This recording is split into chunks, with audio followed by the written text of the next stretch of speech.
Bonjour à tous. Donc, je suis Isabelle Baguelin, je suis chargée de la protection au titre des monuments historiques, également chargée du label Jardin Remarquable et du label Architecture contemporaine remarquable pour le sud de la Bretagne, donc pour le Morbihan, l'Ille-et-Vilaine Sud et le Finistère Sud. Et donc je travaille à la DRAC Bretagne, qui est un service déconcentré du ministère de la Culture. Mes missions sont donc très vastes et assez généralistes, donc ce qui explique que le rapport que je vais vous faire, qui est un rapport qui sera assez rapide, je ne suis pas une spécialiste des fortifications, je suis plutôt une historienne, mais j'espère dans cette communication vous présenter l'étude qui avait été menée pour le dossier de protection, qui a permis donc de faire inscrire ce bâtiment. Cette étude montre tout le potentiel archéologique de ce site et montre aussi le processus de patrimonialisation de ce fort qui donc a été inscrit quelques 50 ans après la citadelle de Port-Louis, qui est donc classée au titre des monuments historiques. Dans le cadre donc de mes missions, j'ai été saisie par le syndicat mixte du grand site de Gavres-Quiberon, qui a donc écrit à la DRAC en 2015 pour demander la protection au titre des monuments historiques du fort de Port-Pouns. Donc Port-Pouns, c'est la version bretonnante du site. On peut lire aussi le fort de Porpus, qui est la version plutôt francisée du fort.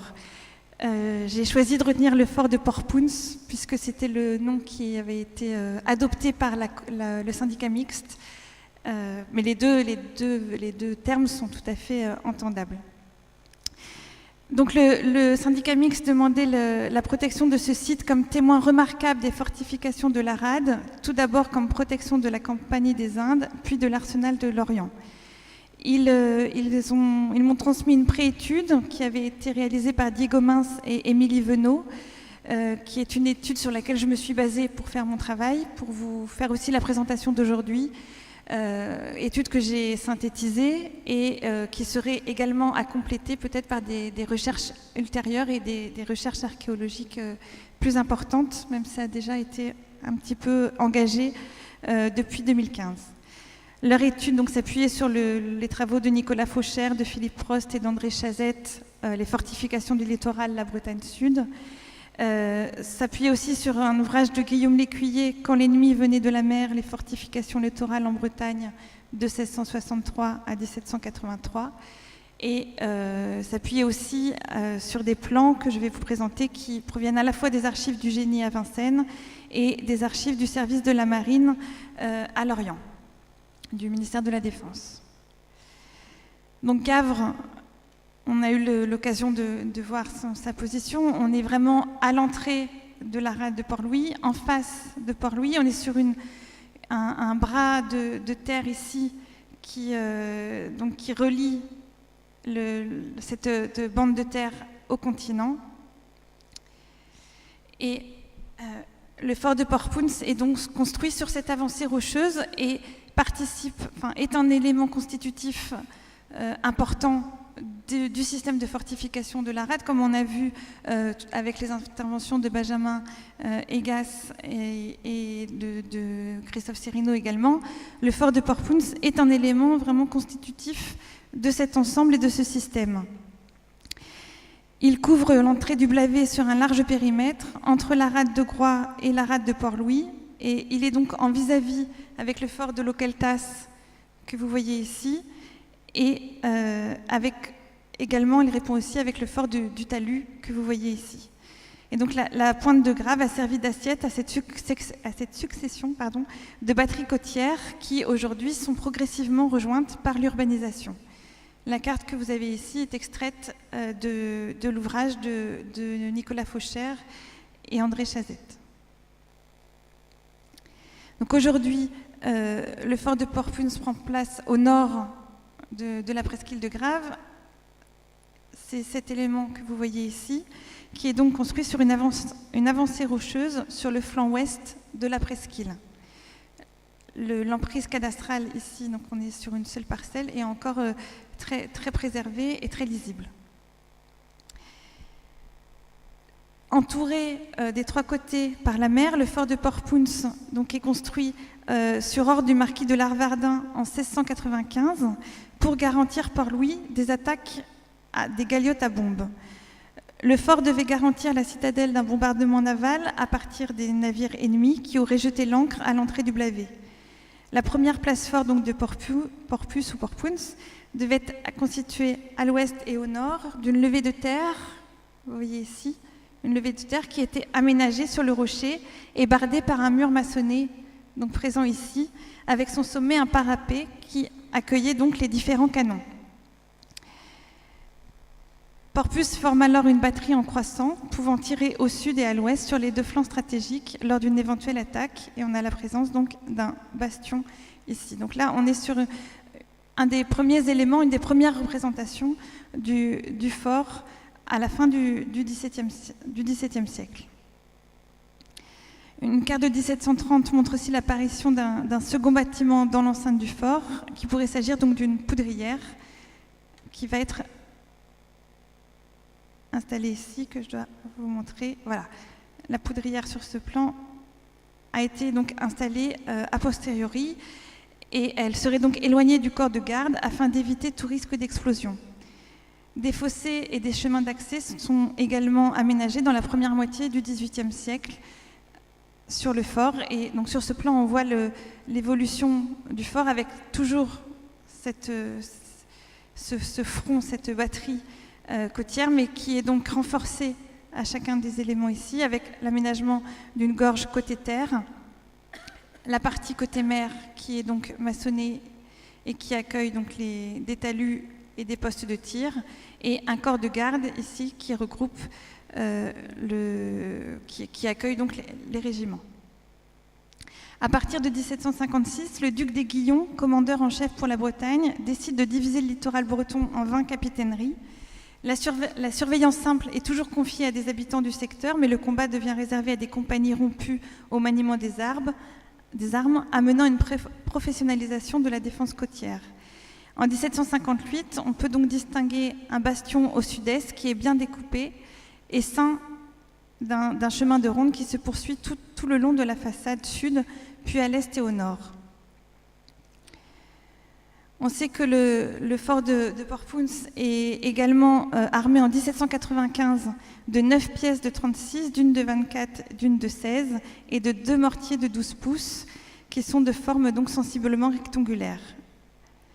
Le port est alors composé de 2 fronts bastonnés de gorges, donc ici et ici, respectivement tournés vers la terre, ici, et vers le port de Port-Louis, vers l'entrée du port de Port-Louis, et couronné d'un parapet percé de créneaux, de fusillades et combiné à une large batterie en équerre battant au sud-ouest et au nord-ouest. La porte vers la terre que vous voyez ici est protégée par une demi-lune à terre coulante. Un plan plus schématique qui montre donc la poudrière ici, le chemin de ronde qui entoure l'ensemble et donc le corps de garde. Le plan ici nous sommes sur le cadastre de 1837 qui est assez clair, qui montre ce fonctionnement et cette présence donc au début du 19e est toujours selon le même schéma, avec un corps de garde qui, à partir de 1847, est transformé.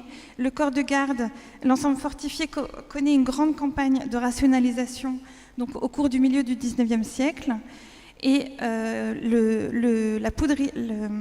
les magasins, la batterie, la poudrière, la guérite et la batterie en terrasse sont rassemblés dans un même édifice qui sera donc un corps de garde modèle 1846, on en a parlé tout à l'heure, qui est alors construit pour 60 hommes en 1847. Et il est construit à l'est de l'Éperon, à l'emplacement du corps de garde antérieur. Et donc là encore, des recherches archéologiques ou des sondages permettraient peut-être de voir quels sont les restes de cet ancien corps de garde, puisque les plans montrent bien que le modèle 1846 est construit à l'emplacement et peut-être en surélévation de cet ancien corps de garde. Donc on a au premier niveau une enfilade de 3 salles voûtées en berceau, que vous voyez ici reportées, avec des couvertures en demi-lune. Je vous montrerai les photos très prochainement. Cette salle donne sur un cheminement actuellement couvert, un cheminement latéral qui contourne le corps de garde au nord, puis sur sa façade ouest. Donc c'est un double cheminement qui est très, très intriguant. Le niveau de terrasse présente 2 mâchicoulis sur chaque façade et 12 ouvertures de type canonnière sur ses façades est et ouest, ainsi que 7 ouvertures au nord et au sud. La présence de ces ouvertures de tir laisse supposer que l'espace à l'ouest du corps de garde était complètement dégagé au milieu du XIXe siècle. Voici donc un plan de 1878, donc conservé au service historique de la défense de l'Orient, et qui montre un apport de terre et une dispersion de l'artillerie à la fin du XIXe siècle. Et ce qui fait qu'aujourd'hui, les niveaux... Alors, il y a eu aussi des interventions archéologiques qui ont permis de retrouver certains niveaux, mais les niveaux ont été assez perturbés ou redistribués, en tout cas, à la fin du XIXe siècle. Alors ici, c'est un plan peut-être plus ludique, mais aussi très clair, qui est donc présenté à l'entrée du fort, qui est donc réalisé pour la médiation, mais qui montre bien donc la distribution et l'évolution de ce site, puisque je vous disais qu'entre 1876 et 1878, un apport massif de terre et la construction d'un magasin à munitions sous Merlon à ce niveau-là, et une traverse de l'abri séparent donc le fort en deux. Il y a aussi l'installation de 2 canons de 27 cm sur la batterie, dont on voit un des éléments ici, associé à 8 canons de 19 cm sur les autres fronts. En 1885, à la suite de l'invention de l'obus-torpille chargé de la mélénite, il faut créer des abris sous roc, et le fort de Gavre, tout comme celui de l'Auqueltas ou du Talus, sont actualisés pour croiser ces feux avec ceux de Groix afin de contrôler toute la navigation à l'appui d'une flotte d'intervention rapide. À l'époque moderne, on sait que Hitler fait le choix de l'Orient comme principale base d'attaque sous-marine de l'Atlantique, ce qui entraîne une concentration des centres fortifiés allemands sur une ligne qui s'étend donc de Loménaire à l'ouest jusqu'à Gavre. Donc Gavre est aussi concerné par cette présence allemande. Et l'organisation Todt construit cependant moins d'ouvrages sur la zone de Gavre en raison de la formation de la presqu'île et d'un terrain marécageux. Mais ils vont malgré tout construire 2 plateformes bétonnées pour des tirs à longue portée sur les superstructures du fort de Gavre. Donc on verra les parties maçonnées tout à l'heure. Donc sur ce plan, une nouvelle fois schématique, on voit donc ici le corps de garde de 1847, qui est un des seuls éléments avec une datation à peu près qui est sûre.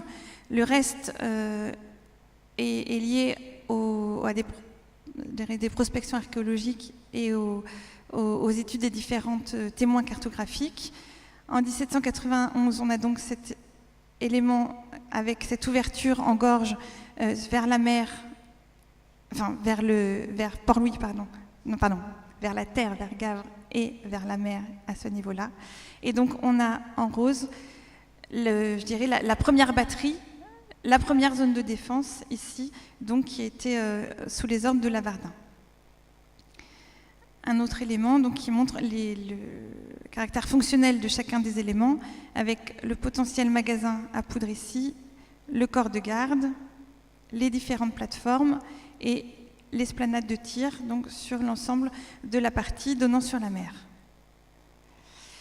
Je vous donne des hypothèses de restitution qui donc m'ont été transmises par Émile Evenot, qui sont des hypothèses, mais qui permettent de se projeter pour voir le premier état du fort avec sa forme générale et le corps de garde, en sachant qu'il est signalé là la présence de la presse à sardines, couverte de paille ici, puisqu'on sait qu'en temps de paix, le fort accueillait un poissonnier de Gavre qui avait installé une presse à sardines dans le fort.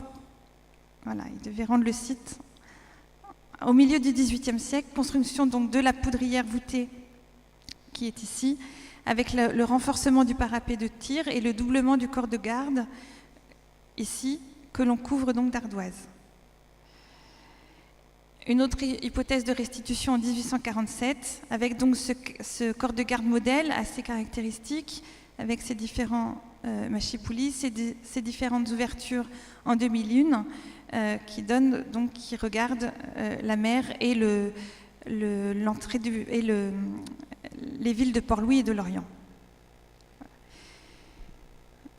Une vue aérienne qui permet donc de distinguer la pointe de Gavre, avec donc ce fort toujours bien lisible, avec une vue aérienne assez importante où l'on voit donc cette importance de l'entourage rocheux ici. L'entrée se fait par cette voie-là, et donc cet ouvrage assez remarquable ici avec sa gorge et la première batterie à l'opposé. Donc il est difficile aujourd'hui d'identifier les éléments précis datant de 1694.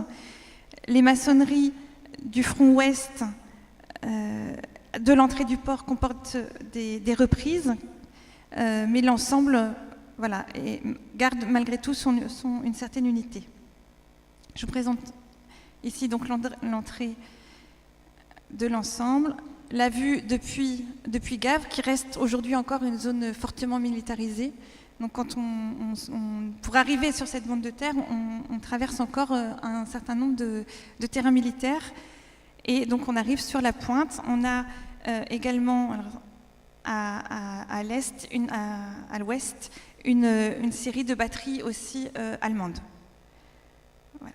Donc, je vais vous présenter rapidement ces photos, où pour vous présenter le site, la maçonnerie est de belle qualité. Elle a été en partie reprise, puisqu'on est quand même dans une zone qui est frappée par l'érosion. Mais là on a la partie vers la mer où il faudrait faire un relevé d'archéologie du bâti assez fin pour pouvoir retrouver ce qui effectivement reste est d'origine, entre guillemets, et de 1694, et ce qui a été relevé au fil du temps, mais la physionomie d'ensemble reste d'une belle facture, d'une belle ligne, et a gardé son caractère défensif et son caractère aveugle aussi pour protéger des tirs, tout en gardant sa plateforme ici. À l'entrée, donc aujourd'hui, l'ensemble est bien divisé en deux. La lisibilité, on voit bien les différentes époques, mais on se rend compte aussi sur site qu'il y a eu des apports différents et que les niveaux ne sont donc pas forcément ont beaucoup évolué, je dirais. Voici donc une partie voûtée qui permet d'arriver à une première plateforme avec l'ensemble des fenêtres de tir. La partie qui donne vers l'est, où là vous voyez donc le port de Port-Louis vraiment en regard du fort de Port-Pounce. Je vous passe rapidement, mais vous pouvez voir donc l'ensemble de ce système et le caractère assez complet et unitaire, je dirais, de l'ensemble, malgré les modifications et les ajouts. Une fenêtre de tir qui donne sur la rade. Le corps de garde, avec ici un niveau de terre qui a évolué. Aujourd'hui, je crois que cette partie de terre a été déblayée. Le corps de garde de 1946, avec une plateforme de tir. Voilà. Le bourg de Gavre, qui est donc ici, qui regarde, donc qui est aussi une zone de surveillance pour le bourg. Le machicoulis qui donne sur la mer, et l'entrée donc du corps de 1846 avec ses salles voûtées. Voilà, une des salles voûtées, la première grande salle voûtée, une deuxième grande salle. Donc vous voyez que l'ensemble est assez classique et se retrouve assez caractéristique de cette architecture militaire du milieu du XIXe siècle, mais est dans un bon état de conservation et n'a pas été modifié. Un aspect très intéressant du fort de Port-Pounce, c'est ce cheminement latéral couvert d'une voûte en verso, qui est peut-être un chemin de ronde qui a été englobé dans le nouveau corps de garde. Ça, c'est un élément qui est une originalité sur ce site. la partie ouest, donc avec des zones aménagées, des plateformes de tir donc allemandes, une zone aménagée ici, un bunker donc aménagé pendant la Seconde Guerre mondiale, et des plateformes importantes. Voilà, là on est sur la terrasse ouest. Un emplacement d'un canon qui a disparu, et une zone de tir également ici pour accueillir les batteries à la fin du 19e siècle. Le parapet donc qui donne directement, qui surveille vraiment et qui marque la première entrée du Blavet. Pour vous situer, voici donc la vue depuis le fort de Porpoens. Nous sommes ici. Voilà. Donc on voit qu'on est quand même. Donc pardon. Lors de la Commission régionale du patrimoine et des sites du 8 novembre 2016, qui s'est tenue d'ailleurs ici à Port-Louis, la Commission régionale a voté favorablement pour l'inscription au titre des monuments historiques du fort de Porpoens. La conservatrice des monuments historiques avait alors défendu cette protection en motivant la pluralité des constructions contenues dans une même enceinte ressort finalement, alors je vais reprendre sa phrase que je cite, de la pluralité des constructions contenues dans une même enceinte ressort finalement une grande unité qui est celle de sa fonction défensive. De la même manière, le conservateur du service régional de l'inventaire avait remarqué l'intérêt de ce site qui réside dans la superposition et la concentration des travaux de fortification sur un même site du XVIIe au XIXe siècle. Il avait également émis des craintes sur l'archéologie qui pourrait avoir lieu sur le site et qui pourrait changer le cadre du site, ce qui aussi pose le problème de la protection au titre des monuments historiques quand elle est posée, puisqu'on présente à la commission un objet à un moment donné, et il y a toujours, je pense, sur ce genre de site, à la fois l'envie de cristalliser l'ensemble et aussi le besoin de le faire évoluer et de lui donner une destination, je dirais, de le rendre vivant, puisqu'aujourd'hui, donc le syndicat mixte est toujours propriétaire du site et les projets sont à venir. Donc on espère qu'une protection au titre des monuments historiques permettra de réaliser ces projets-là. Et donc le fort a été inscrit en raison de l'intérêt historique et archéologique de ce site fortifié, assurant la défense de l'estuaire du Blavet, soit de la rade de Port-Louis et de l'Orient, de la fin du XVIIe au milieu du XXe siècle. Alors je ne sais pas si j'ai le temps, je vais montrer rapidement, puisque je vous disais que le dossier de Porpoens avait été présenté lors d'une commission donc de monuments historiques qui se tenait à Port-Louis. Et cela avait été aussi l'occasion d'instruire des dossiers liés à Port-Louis, liés à des fortifications de Rennes également, et de Belle-Île. Et l'inscription au titre des monuments historiques du fort de Porpoens est vraiment liée aussi au classement, donc pendant la première moitié du XXe siècle, en 1948, de la citadelle de Port-Louis et de l'inscription au titre des monuments historiques des remparts et de la poudrière en 1933.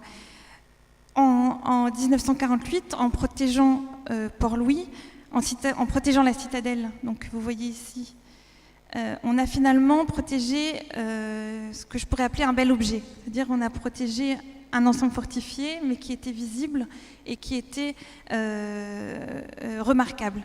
En protégeant le fort de Porpoens, finalement, on rejoint un peu les travaux d'aujourd'hui, puisque l'inscription du fort de Porpoens est aussi une reconnaissance d'un système qui était fortifié, et on est aussi là dans l'évolution de la considération des monuments historiques, où on va réfléchir aussi aux monuments et à la protection des monuments dans leur ensemble, et ce qui fait que la protection du fort de Porpoens se renforce et est complètement liée au classement de la citadelle en 1948. Il a aussi été évoqué la protection donc des remparts de Port-Louis, qui sont donc en partie inscrits et en partie classés. Et donc le but aussi de cette commission était de pouvoir avoir une harmonisation des différentes protections. En conclusion, je termine sur cette image peut-être surprenante, mais qui rejoint mon propos, puisque la protection de Port Pounce donc, est une prise en compte de fortifications complémentaires. L'idée est donc de prendre en compte un système complet de la défense du littoral et pas seulement un bel objet que serait donc la citadelle de Port-Louis. Aujourd'hui, le travail de la conservation des monuments historiques est de porter attention aussi à un autre système de fortification qui est en lien avec le système de fortification moderne. Et donc, ce serait aussi de s'attacher à la protection des vestiges des fortifications allemandes et des fortifications du mur de l'Atlantique. Avec le fer de lance donc, de ces ouvrages, c'est la base de sous-marine de Kéroman que vous avez sous les yeux, à Lorient, et qui donc aujourd'hui est label architecture contemporaine remarquable et qui pourrait s'inscrire aussi dans des projets de protection des monuments historiques, puisqu'on est dans la même problématique qu'au XVIIe siècle, qui est de protéger la rade, de protéger l'arsenal, qui était donc pendant la Seconde Guerre mondiale, qui était donc un arsenal allemand. Voilà, je vous remercie.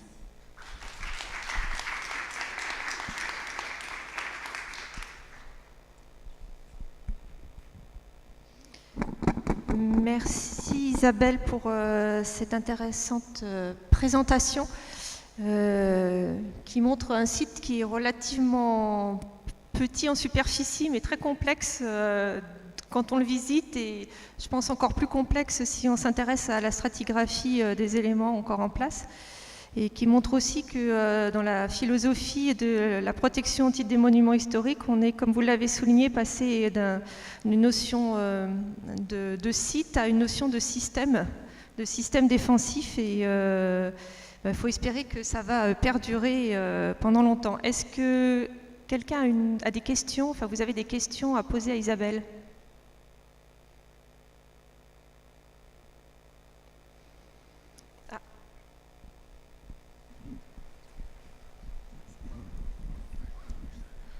Non, c'est juste une remarque à propos de ce qui est présenté comme étant allemand.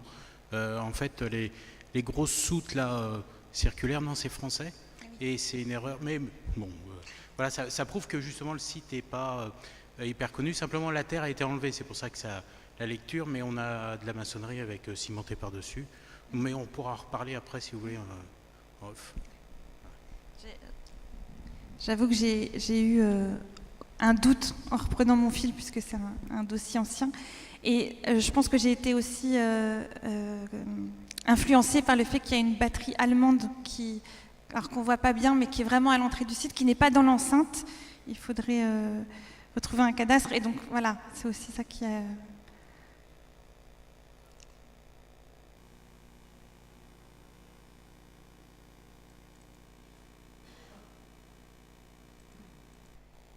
Il y a une batterie allemande qui est donc ici. Oui, en fait, ce qui est allemand, c'est 3 fois rien. C'est deux petits canons, 2 emplacements de canons légers antiaériens. On voit sur ta photo à un moment quand on a l'embase circulaire.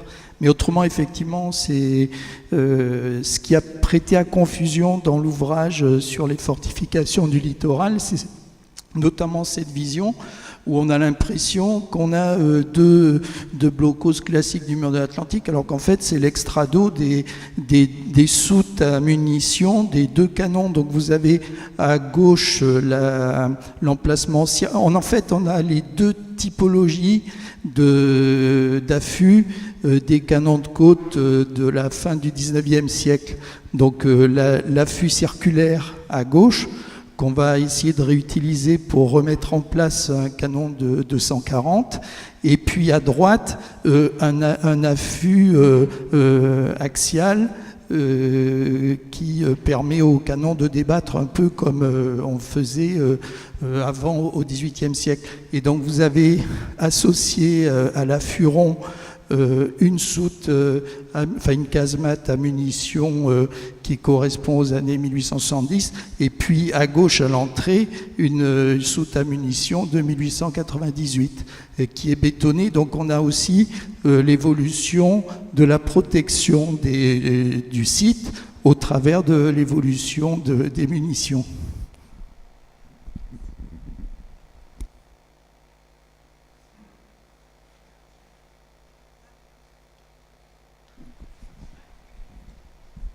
Et ce qui est intéressant aussi, c'est qu'on a tous les dés de sous-sellette de canons justement de la période qui correspond avec le corps de garde. C'est des trucs carrés qui sont autour justement de la base circulaire voilà. Tout ça, là on voit des petits, des trucs qui font 1 mètre sur 1 mètre, enfin un peu plus, et qui correspondent à ce qu'on peut trouver sur le bastion là-haut. Et qui sont encore en place.